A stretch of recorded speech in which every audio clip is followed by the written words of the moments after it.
Welcome and thanks for joining us. My guests today are Jesse Rollins, the Strategic AI Officer at the Defense Logistics Agency. Rajiv Upal is the Chief Information Officer at the Centers for Medicare and Medicaid Services.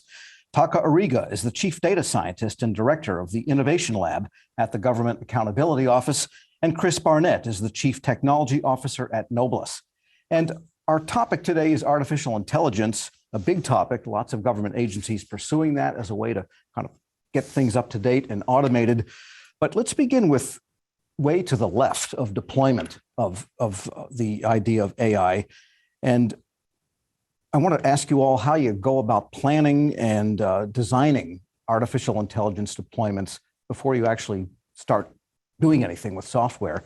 And I'm going to start with you, Taka, because you've looked at this kind of from a government-wide perspective. And what are best practices for, again, planning so that you can down the stream trust the AI you deploy? Yeah, thanks, Tom, and thanks for having me on the show again. I think AI is perhaps one of the most fundamentally interesting technology of the 21st century, and certainly its impact can be felt throughout our digital society, and federal government is no different as well. One of maybe the danger is to treat AI as a monolithic term, because AI as an applied in, let's say, autonomous vehicle acts and functions very differently than, let's say, AI in drug discovery and financial services. So from an accountability perspective, GAO back in the summer of 2021 issued our first AI accountability framework, and that does talk about in terms of starting with AI development. How do we make sure that we have that governance structure sound and implemented in a way that can make sure that the AI solution being developed is in fact performing as an intended and free of societal impact. And so from a governance point of view, it starts at the organization level. Does the organization have capacity to deal with perhaps privacy consideration, the technology consideration, some of the data integrity consideration?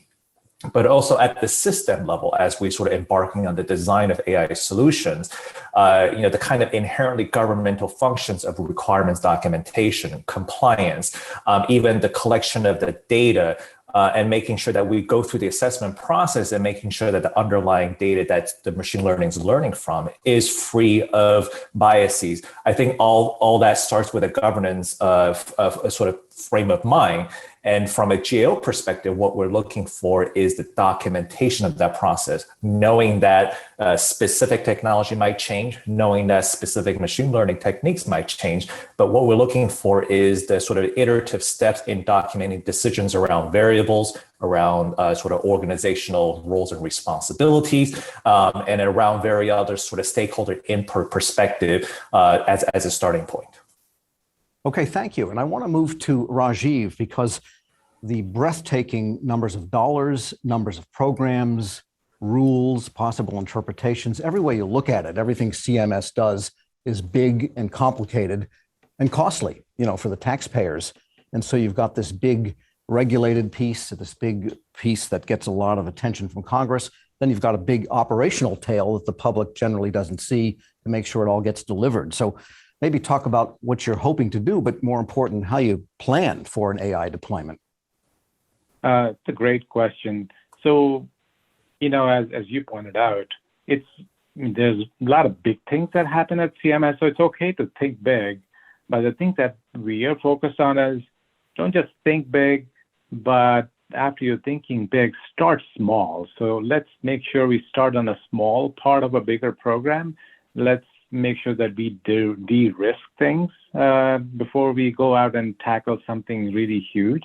Also, one of the things that we are also trying to tell our centers and offices, let's look at what the customer value is and then work backwards from that, as opposed to just looking at simple just systems and, hey, I'm going to do AI here or apply AI to this system or that system.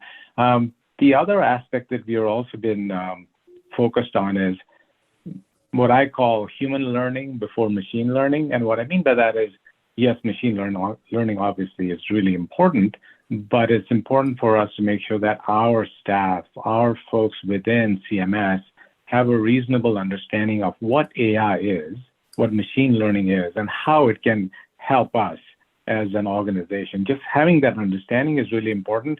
And some of the points that earlier were made, it's really important to think about data, the integrity of data, and not just the integrity of data, but making sure that we are pairing our data scientists with our business stakeholders, because data is rarely, speaks by itself. You need to understand the context. So making sure that the stakeholders, the business stakeholders, are part and parcel of this process is really important for us to make sure, and of course, making sure that data itself has good integrity. PII and PHI are huge issues. We need to ensure that we are tackling those aspects, as well as privacy and security. So all of these are really important parts of, as we get into doing various AI projects, and AI projects are being used by various offices and centers within CMS. So that's sort of at a high level, the things that we have been focusing on. Okay, and let's move to Jesse, because in many ways, DLA is similar to CMS, different mission, obviously, but same idea of lots of pieces, lots of moving parts, lots of dollars. And you have a very big customer base out there that really stops dead if the DLA doesn't do what it has to do. So again, planning for AI, how does that start? Yeah, so for me, it's almost a little bit, business as usual. AI is cool, but we're trying to solve business problems. We're trying to solve user problems. So identifying what's that customer need, what are you trying to do? It might not even be an AI problem. It might be a data problem, might be a statistics problem, might be an automation problem. So really first identifying what's the business need, what's the user need, and is there a possible ROI? Now it becomes a little more difficult when you start talking about AI because, it's not a deterministic technology. It's not you just buy it, plug it in, you get your ROI. So there's a little bit more work that has to be done in there. You're taking a gamble every time you start trying to develop one of those models. One of the big concerns for me, being in the defense space, you think about AI and people think artificial intelligence. I think of fragile, I think of stupid, I think of inflexible.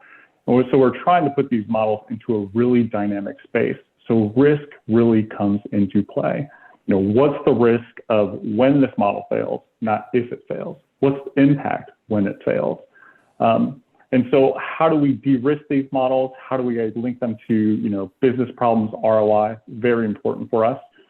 For me, I think of them really practically, let's treat them like intelligent assets, right? So our other intelligent assets, right, our people, they have supervisors, they have internal controls, they have performance appraisals. We need to do the same with our AI models if we want people to trust them.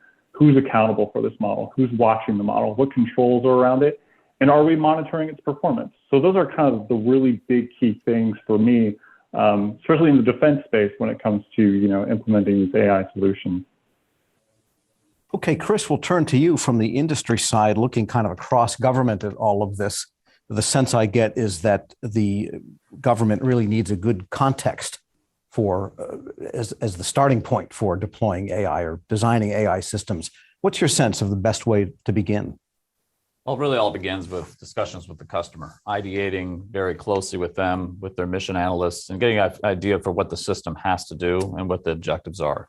Otherwise, we at Nobles, we practice managed innovation. So it really brings together multidisciplinary teams of experts to really get at the root of what the challenge is, what the mission requires, and what system needs to be designed first.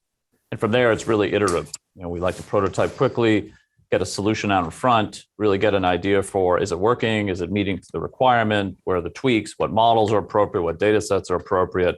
Then everything we do goes through really a AI responsible framework. So there's a governance process involved, series of questions amongst the teams to really identify areas where bias could be protruding, where robustness could be a risk, where there could be training mechanisms that could fail, and really ultimately, what's the testing procedures for the system that gets deployed. So we run that governance process throughout the project, and really working with our government stakeholders to figure out, okay, where could lapses occur, where could software security be improved, where could accuracy be better attained, and really working to closely improve the system. And that really cuts across system design, whether it's focused in computer vision or cyber or forensics or any other number of use case and domains.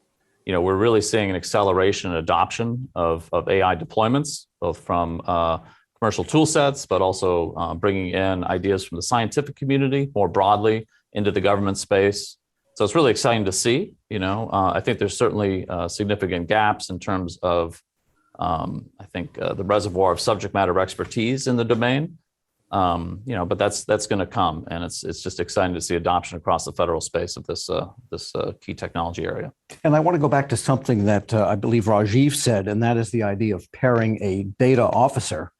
And all the agencies now by statute have chief data officers, and they have data scientists that kind of operate in that whole channel, pairing them with the function owner or the business owner or business stakeholder of the mission, you might say. And it seems like that the first thing that the data officer is going to ask is, what are you trying to do here? Which really gets to requirements. And often it's not, unfortunately, taken for granted that an agency is super clear on its requirements. So Taka, what are some of the best practices you've seen with respect to getting the right people together and then understanding what it is you actually want to do here? Yeah, no, that's a great question. And I agree with Rajiv. I mean, the way that we laid out the AI accountability framework is fundamentally treating AI as a team sport. So it's not just the domain of data scientists. It's not just about the ever more exotic statistical techniques that we bring to bear.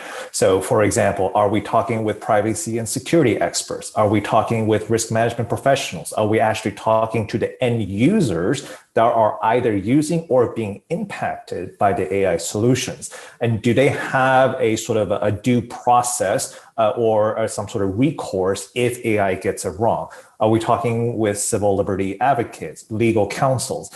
And then there's a delineation between developing individual machine learning models versus stringing those machine learning models together to comprise a system. So there is cybersecurity components, there's a resiliency, there's a scalability challenge. So it's not just about sort of data scientists doing the kind of AI development work. And that is something that, as we were developing the framework, that point was crystal clear. And there is a little bit of a fundamental disconnect in expectation setting as well, because these days data scientists are really trained upon multitude of analytical techniques, but all of a sudden we're expecting them to be philosophers, to be civil liberty advocates. It's a little bit of a jarring transition, right? So rather than treating AI as a purely data science centric problem, I think treating as a team sport is a starting point in terms of driving responsible AI. All right, we're going to come back to that point on requirements, but first we're going to take a short break. My guests today are Jesse Rowlands. He's the Strategic AI Officer at the Defense Logistics Agency. Rajiv Upal is the Chief Information Officer for the Centers for Medicare and Medicaid Services. Taka Ariga is the Chief Data Scientist and Director of the Innovation Lab at the Government Accountability Office. And Chris Barnett, the Chief Technology Officer at Noblis. I'm Tom Temin. This panel discussion is Designing and Planning for Trusted AI Systems, sponsored by Noblis here on Federal News Network.